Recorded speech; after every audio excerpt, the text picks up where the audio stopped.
DElEd के second year यानी final जो टर्म के एग्ज़ाम होते हैं एससीईआरटी द्वारा जो लिए जाते हैं और जिसका आपको सेंटर भी पड़ता है, आपके अपने कॉलेज में जो है ये एग्ज़ाम्स नहीं होते। तो एससीईआरटी द्वारा जो इस साल एकदम लेटेस्ट एग्ज़ाम लिया गया है मैथमेटिक्स का, उसका क्वेश्चन पेपर मैं आपको यहाँ पर शेयर करूँगी। और एक बात और बताना चाहूँगी कि जितने भी बच्चों का रीअपियर आया है किसी भी सब्जेक्ट में, चाहे वो मैथ हो या और कोई सब्जेक्ट हो, टेंशन लेने की ज़रूरत नहीं है। जैसे ही आपकी रीअपियर की डेटशीट आएगी आप उन एग्ज़ाम्स को रीअपियर कर लीजिएगा। और एक बात कि आप जो है आपका पर्टिकुलर जो भी कॉलेज है उसके जो नॉर्म्स होते हैं वो अलग अलग होते हैं, तो आप अपने पर्टिकुलर कॉलेज से ना अटैच रहिए। ऐसे में ना एससीईआरटी से कोई ऑफिशियली जारी नहीं होती चीज़ें या बाद में होती हैं। पहले जो करिकुलम होता है या चीज़ें होती हैं वो आपके कॉलेजेस के पास आ जाता है।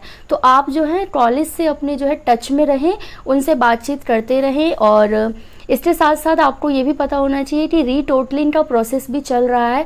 तो किसी को भी अगर अपनी मार्कशीट में ये लगता हो कि उनके मार्क्स जो हैं वो हेरफेर हुए हैं, तो वो अपने पर्टिकुलर कॉलेज में जाकर उसकी रीटोटलिंग करवा सकता है। ठीक है। और बाकी तो आपको पता ही है, वीडियो में मैंने क्लियरली बता दिया था आपको कि 4 से ज़्यादा अगर आप पेपर में फ़ेल होते हैं, फ़ेल होना अलग चीज़ है, तो फिर वो सारी चीज़ें मैंने उस वीडियो में क्लियर कर दी थी, तो आप उस वीडियो को एक बार देख सकते हो।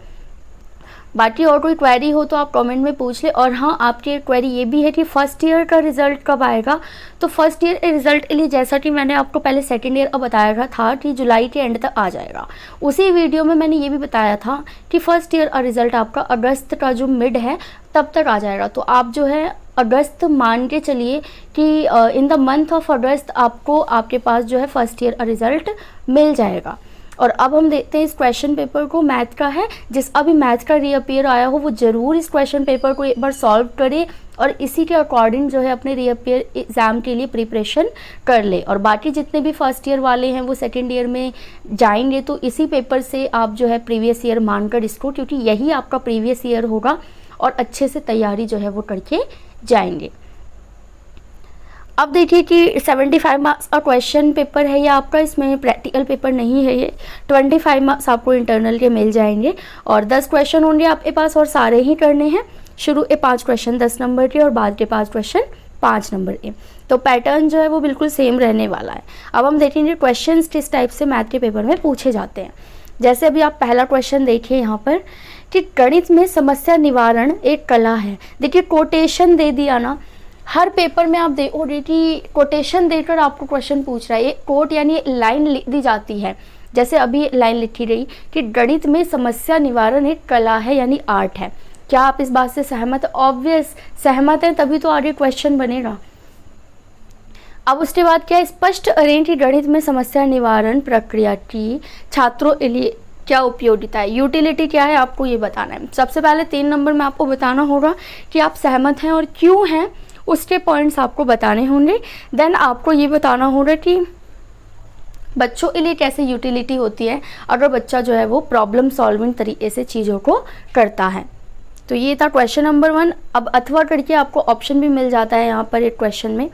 क्या कहते हैं कि गणितीय अवधारणा को समझाने के लिए गणित संबंधी कलात्मक विचारधारा किस प्रकार सहायक सिद्ध होती है।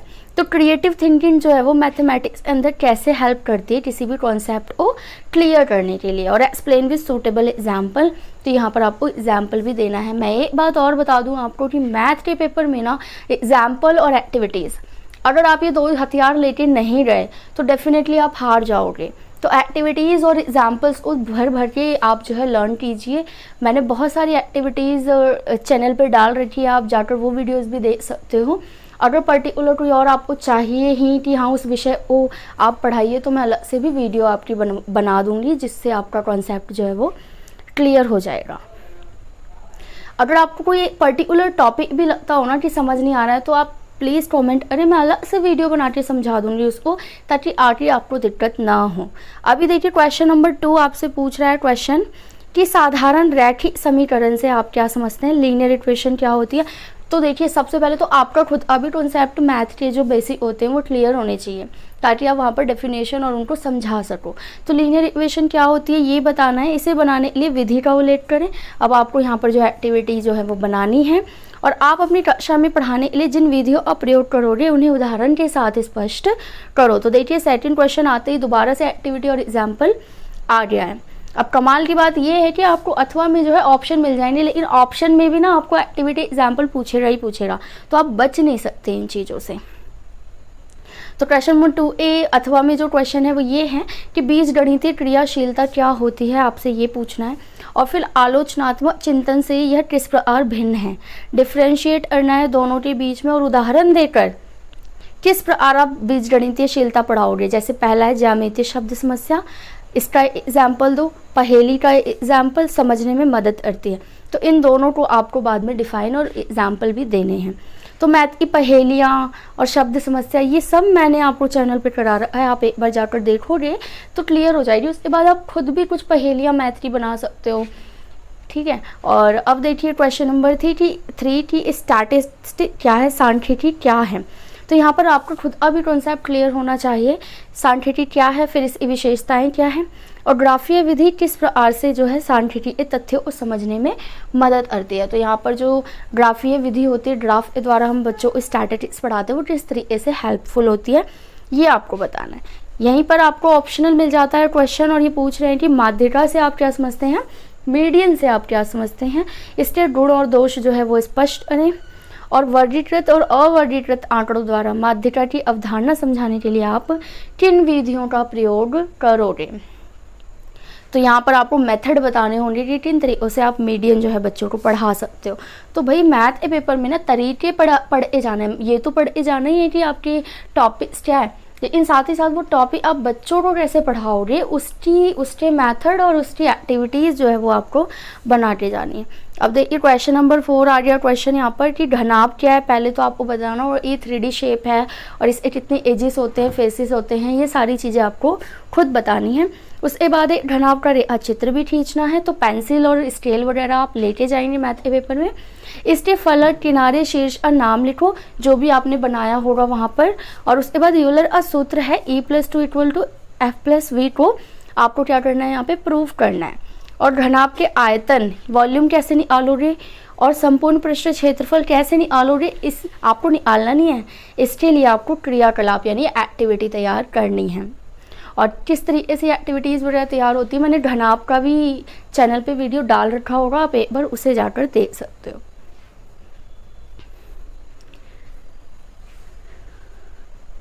अब देखिए अगला क्वेश्चन जो है आपके पास, ये 4th क्वेश्चन था, अब 5th क्वेश्चन आ गया यहाँ पे, 5th नंबर का क्वेश्चन।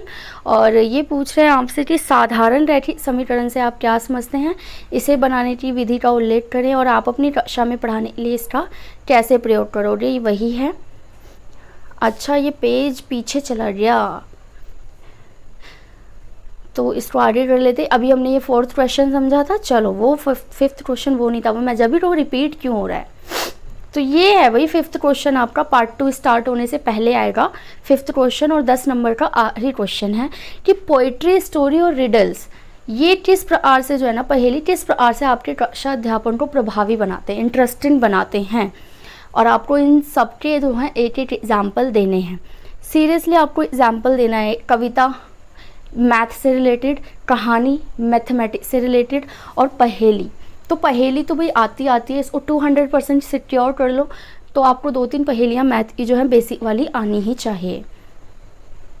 अब आ जाइए पार्ट 2 पर, और क्वेश्चन नंबर 6 से 10 तक यहाँ पर स्टार्ट हो जाएगा, और यहाँ पर भी आपके कॉन्सेप्ट से रिलेटेड क्वेश्चन भी आएंगे। जैसे कि देखिए how is theorem different from postulate and axioms, तो प्रमेय किस प्रकार से अवधारणा एवं अभिग्रहित से अलग है, डिफ्रेंशिएट करना है आपको। और अपनी कक्षा में प्रमेय के किन प्रकारों की चर्चा आप करते हैं, उदाहरण देकर आपको बताना है। और इसी क्वेश्चन में आपको एक ऑप्शनल क्वेश्चन भी मिल जाता है कि एनालिसिस या फिर कहते हो कॉन्फेक्चर जो होता है, अनुमान से आप क्या समझते हो, अपने बात को पुष्टि करने के लिए उदाहरण दो। तो भाई एग्जाम्पल तो आपको हर कॉन्सेप्ट और टॉपिक के साथ साथ ही तैयार करने हैं। अब देखिए क्वेश्चन नंबर 7 है कि व्हाट इज़ फंक्शनल रिलेशन। तो कार्यात्मक संबंध क्या है, ये भी इंपॉर्टेंट क्वेश्चन है और उदाहरण देकर बताना है, साथ ही साथ कार्यात्मक संबंध की विशेषताएं अपने शब्दों में भी लिखनी है। अब यहाँ भी आपको अथवा में क्वेश्चन मिल रहा है और ये पूछ रहे हैं कि बीजगणितीय समीकरण और व्यंजक में क्या अंतर है। तो अलजेब्रिक इक्वेशन और एक्सप्रेशन जो होता है उसमें आपको डिफ्रेंशिएट करवाना है और फिर ये भी बताना है कि कक्षा 7th के लिए बीजगणितीय व्यंजक की अवधारणा आप कैसे शुरू करोगे। तो मतलब आपको यहाँ पर एक एक्टिविटी बतानी होगी जिसमें आप अलजेब्रिक इक्वेशन पढ़ाना शुरू करोगे। ये है आपका क्वेश्चन नंबर 8 और यहाँ पर पूछा है, अब देखिए ये जो आपका क्वेश्चन है न्यूमेरिकल बेस आ गया है, तो यहाँ पर आपकी जो नॉलेज है वो काफ़ी ज़्यादा देखी जाएगी। तो what is the difference between simple interest और कंपाउंड इंटरेस्ट। तो आपको साधारण और चक्रवृद्धि ब्याज के बीच में अंतर बताना है और फिर यहाँ पे क्वेश्चन दिया हुआ है कि 2000 रुपये की राशि पर जो है 5% का वार्षिक ब्याज दर लगाया जाता है 3 वर्ष के लिए। अब उसके बाद क्या उधार लिया गया, तो इन पर लगने वाले चक्रवृद्धि और साधारण ब्याज दोनों को आपको बताना है। ठीक है, ये थोड़ा सा क्वेश्चन कट गया है हिंदी में, अगर आप इंग्लिश में देखोगे, और वैसे भी पेपर में सेम क्वेश्चन तो आएगा नहीं, बट आपको ये पढ़ के जाना है कि भाई सिंपल इंटरेस्ट और कंपाउंड इंटरेस्ट निकालते कैसे हैं। ठीक है, बेसिकली ये है।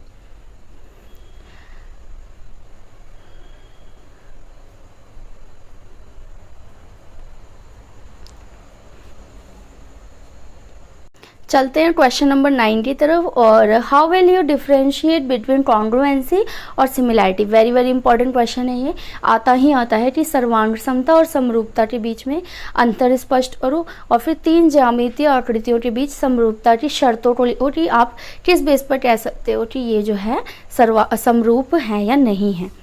अब यहाँ देखिए आपके नेक्स्ट क्वेश्चन है यहाँ पर 10वां, और ये देखिए यहाँ पर आपको ये सॉल्व करने न्यूमेरिकल टाइप का क्वेश्चन है कि छात्र जो है 16/64 आप देख रहे हैं, इसको आंसर तो इसने ठीक लिखा है बट इसने गलती क्या की है आपको ये बताना है। इसके अंदर किस गणितीय अवधारणा की कमी है, इसकी समस्या को समझो और इसे दूर करने के लिए कदम को उठाओ। मतलब आप क्या स्टेप्स या क्या ऐसे मेथड यूज़ करोगे जिससे बच्चा जो है इसको आसानी से सीखेगा।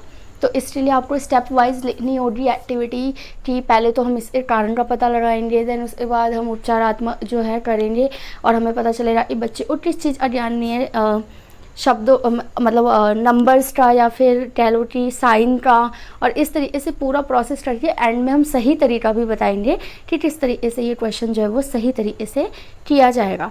तो ये ऑल ओवर आपका मैथ का क्वेश्चन पेपर था जो इसी साल SCERT के द्वारा लिया गया था।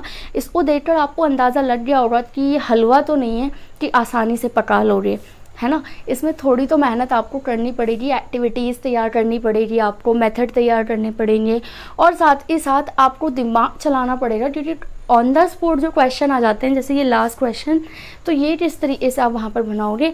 बाकी जो टिप्स होंगे वो यही है मेरी तरफ से कि आप जो है पहेली ज़रूर पढ़ के जाओ और एक्टिविटीज़ तैयार करके जाओ कि किसी भी टॉपिक को पढ़ाने के लिए कौन सी एक्टिविटी का यूज़ किया जाता है। ठीक है।